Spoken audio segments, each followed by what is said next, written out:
Let's move to this Vegas impact. The latest championship odds for the NBA title have been released. No surprise, the Warriors and Cavs are heavy favorites. The Spurs listed third throw, 6-1, with Houston and Los Angeles not close at 20-1.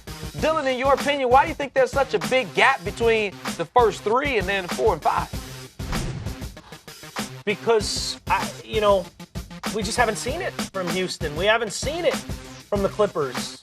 It's kind of a prove-it league. Last 2 years, same two teams have been on that final line for their respective conferences. It's been Golden State, it's been Cleveland. We can envision it because we've seen it before. From the Spurs, no different. We've seen it before from this group. We've seen it from Kawhi. We've seen it from Popovich and Duncan. And Tony Parker.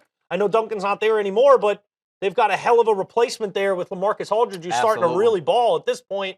So when I look at teams that people like to bet, and Vegas knows that, you put your hard-earned money on the table and you slide it over to the bookmaker when you can envision something happening that you've seen before. Some people are ballsy enough to say, you know what, Rockets are going to shock the world. They're going to cut right through Golden State, go through San Antonio, represent the West, and then take down the King and the Cavs. If you can call that and it happens, that's why you get such a great return on your money at 20-1, because that's a ballsy thing to call, and a lot of people don't think it's going to happen. But when you try to put your money down at the bookmaker and you say, well, is it going to be the Cavs? Probably. I just saw it. Is it going to be Golden State? I could see it and pop in the Spurs.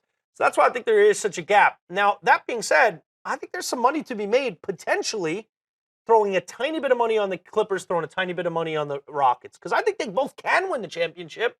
And you never know. There are questions about Golden State and their ability to defend and their ability to come up with clutch plays late in games, even though they are the NBA's best team.